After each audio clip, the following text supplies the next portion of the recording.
karena pada dasarnya gitu ya, Ethereum ini kan dia besar juga karena miner ya, nggak bisa dipungkirin loh. Dan di kalangan miner ini juga rame juga koin-koin yang istilahnya yang jadi pilihan untuk kalau seandainya Ethereum ini tidak bisa ditambang lagi gitu ya. Apa aja koinnya yuk?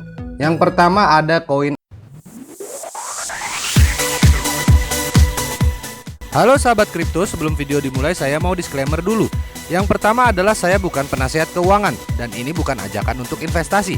Video ini dibuat hanya untuk tujuan edukasi dan sharing informasi secara umum. Oke, kita mulai videonya. Halo sahabat kripto, channel Pemuda Kripto sekarang lagi bagi-bagi giveaway 150 koin ZIL loh untuk 5 pemenang, ya kan, masing-masing dapat 30 Zilliqa gitu ya. Gimana caranya untuk berpartisipasi? Kalian tinggal klik link di bawah ini ya, ada video, kalian menuju ke video itu dan ikutin aja, di situ ada petunjuk untuk cara berpartisipasi ya. Oke, sebelum masuk ke topik, kita buka dulu coin market cap buat lihat pasar ya sahabat kripto ya. Bitcoin di 640 juta turun 1,7%, Ethereum di 46 juta turun 1,85. Dan rata-rata keseluruhan pasar lagi bearish ya sahabat kripto. Dogecoin turun lagi jadi yang ke-9, Solana naik ya. Wow, XRP yang ke-6. Oke. Tether 4, Cardano tetap masih yang ketiga. Oke, itu 10 besarnya, 20 besarnya. Oke, kita langsung lanjut ke topik ya sahabat kripto. Gue pengen ngomongin ya kan Ethereum 2.0. Kabarnya setelah Ethereum 2.0 ini nanti keluar gitu ya, Ethereum ini nggak akan bisa di mining lagi ya, karena dia akan berubah dari proof of work to proof of stake. Tapi wacana Ethereum 2.0 itu sebenarnya bukan wacana baru ya sahabat kripto ya. Dari 2018 semenjak gua nambang itu sebenarnya wacana ini udah ada gitu ya. Ini berita di tanggal 13 Desember 2018 ya kan. Di sini gue mau baca sedikit. Ethereum sudah menjadi cryptocurrency paling terkenal setelah Bitcoin dan nilai total terbesar ketiga. Tidak seperti yang lain, bagaimanapun ini bertujuan untuk melayani sebagai platform komputasi tujuan umum yang menurut keyakinan para penganutnya memungkinkan bentuk-bentuk organisasi sosial yang sama sekali baru. Topik utama DevCon adalah Ethereum 2.0. Jadi ini bukan wacana baru gitu ya. Dan dari awal gua nambang juga ini udah digaung-gaungkan gitu ya. Ini kita harus berubah menjadi Ethereum 2.0 gitu ya. Ethereum 2.0 bakalan mulai tahun depan gitu ya. Tapi mundur lagi sampai sekarang pun masih belum gitu ya. Dan sekarang juga sekarang nih Vitalik juga udah teriak-teriak lagi gitu ya. Ethereum 2.0 akan dimulai 2021 akhir. Ternyata kan sampai sekarang belum, dan isunya juga yang gue tahu bakalan di 2022 gitu ya. Ya kita lihat aja gitu ya. Karena apa? Menurut gue kalau memang ini terjadi ya kan, desentralisasinya kan dipertanyakan gitu ya. Dari yang miner yang banyak gitu ya, tiba-tiba jadi validator yang hanya segelintir gitu ya. Memang sih dari energi dia lebih murah ya. Tapi kan kan nggak kurang ya terdesentralisasinya ya gitu ya. Balik lagi yang jadi pertanyaan gua itu apakah benar Vitalik Buterin ini mau istilahnya mengorbankan desentralisasinya gitu ya demi untuk skalabilitasnya ya, demi dengan kecepatan transaksi ya dan sebagainya gitu ya. Belum lagi kalau memang ini terjadi gitu ya balik lagi dia kan besar karena miner ya gitu ya, seakan-akan kayak miner tuh dia tinggalin gitu ya. Aduh sakit deh istilahnya, lagi sayang-sayangnya terus ditinggalin gitu ya. Aduh apaan sih ya. Nggak, maksud gua adalah ya dia akan dimusuhin banyak orang juga sih ya, dalam arti berapa pool yang udah ada di Ethereum gitu kan. Miner juga nggak kehitung gitu ya.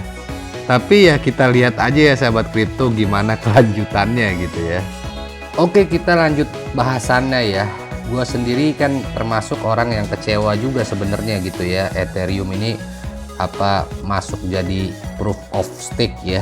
Karena ya kalau memang ini terjadi ya gua nggak bisa nambang Ethereum lagi gitu ya. Tapi di kalangan miner juga istilahnya kan selain Ethereum, gue juga nggak takut gitu ya.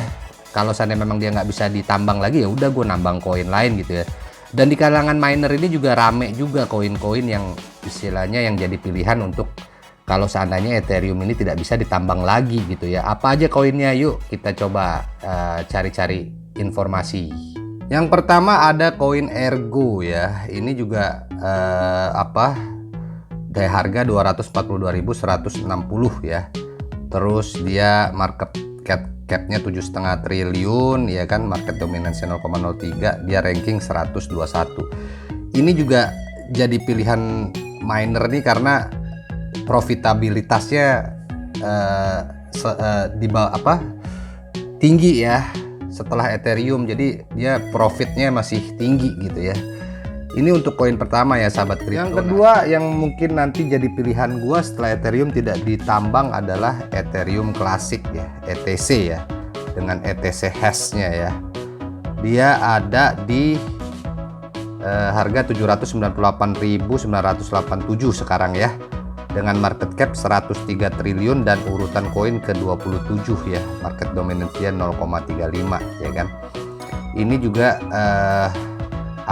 masih bisa ditambang ya. Mungkin gue juga akan beralih ke sini. Yang ketiga ada Raven Coin ya sahabat kripto ya. Ini koin ini juga menarik ya. Istilahnya apakah juga nanti akan lari ke sini kita juga nggak tahu ya. Jika sekarang dia ada di market cap-nya di 16 triliun ya kan, rankingnya ke 90 ya kan, dengan market dominance-nya 0,06 ya. Ini juga Raven ini juga termasuk populer sebenarnya, Raven Coin ini. Yang setahu gua sih yang rame dibicarain sama miner gitu ya, bakal pindah kemananya gitu ya setelah Ethereum tidak bisa ditambang lagi gitu ya. Dan ini juga jadi pertanyaan besar gua ya sahabat kripto ya, apakah karena pada dasarnya gitu ya Ethereum ini kan dia besar juga karena miner ya, nggak bisa dipungkirin loh ya kan, dia besar nih karena proof of work-nya miner gitu ya. Nah setelah dia nih nggak bisa ditambang kan berarti itu berceceran tuh miner kemana, ke koin-koin mana kita nggak tahu gitu ya. Nah itu kira-kira kalau seandainya memang mereka bisa fokus ke satu koin, let's say misalnya ETC atau Raven Coin, apakah istilahnya kira-kira nanti bisa berpengaruh pada harga itu gitu ya, apakah bisa jadi Ethereum seperti harga Ethereum nantinya gitu ya. Ya itu cuman waktu yang bisa jawab ya, karena ya pendapat gue ya Ethereum itu besar ya karena banyaknya miner gitu ya. Semakin banyak kan, karena kalau banyak orang miner kan berarti banyak yang hold dan akhirnya bisa sampai sebesar ini gitu ya sahabat kripto ya. Cuman gue juga nggak tahu ya kan, cuman waktu juga yang bisa jawab ya kan. Kalau menurut lu gimana? Oke, silakan ya komen-komen di bawah. Bye bye sahabat kripto.